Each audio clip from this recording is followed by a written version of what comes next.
We now come to one of the distinct advantages of truth trees over other forms of proof, or other forms of thought-like proof that you may have learned in the past. I already have given you an entailment problem. In fact, I told you ahead of time that the formula on the left did in fact entail the formula on the right. You don't actually need to know that to compute this out. You can be asked just whether or not an entailment claim is true, and again, that's what this is. And you can use the truth tree to answer yes or no, depending on what's true. Here is the claim, again, to read it. The formula A only if the value B or C entails if A, then B.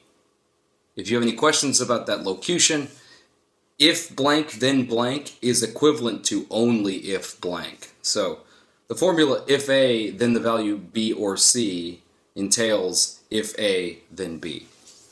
I encourage you to pause the video at this point to try to reason through in English, without any fanciness like Tableau here, whether or not the thing on the left entails the thing on the right.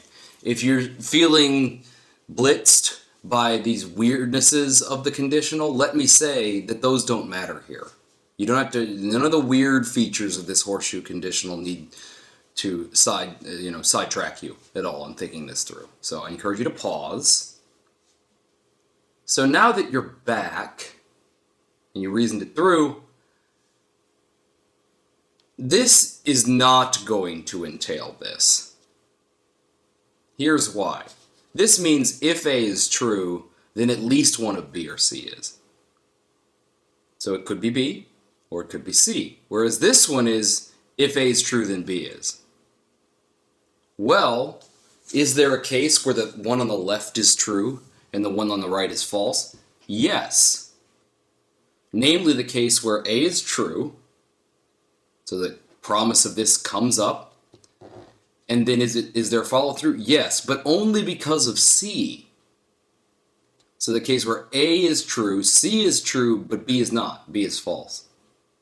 So imagine that case, and then think about this. In that case, A would be true, so the promise would come up, but B would be false. So you could reason through in English that the entailment fails here. How do we demonstrate that with a truth tree? This is something I haven't yet told you how to do. So here's what we're going to do. We're going to set it up exactly like we've been setting it up.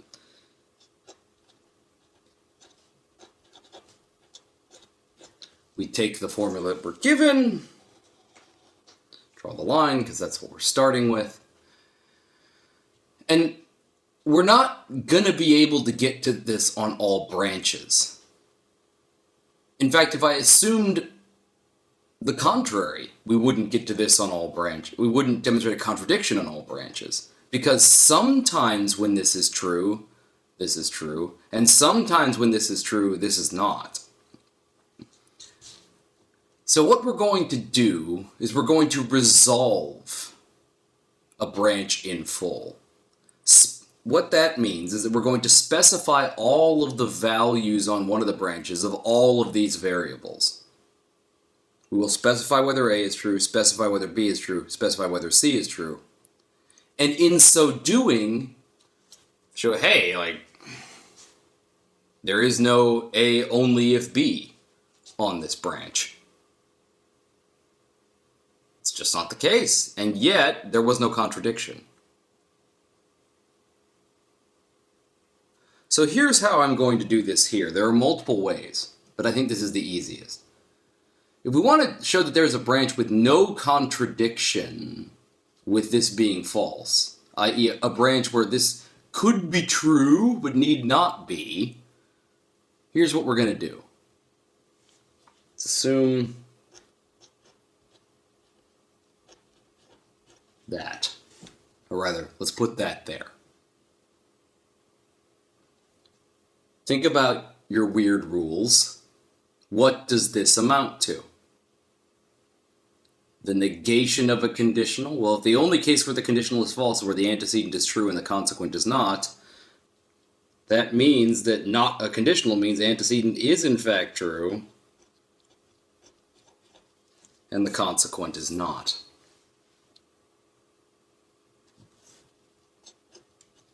If you're given a conjunction, your instinct should just be take it apart.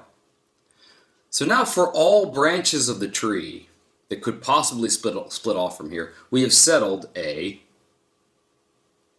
the value of A is true. We've settled the value of B is false. What does that leave open? The value of C.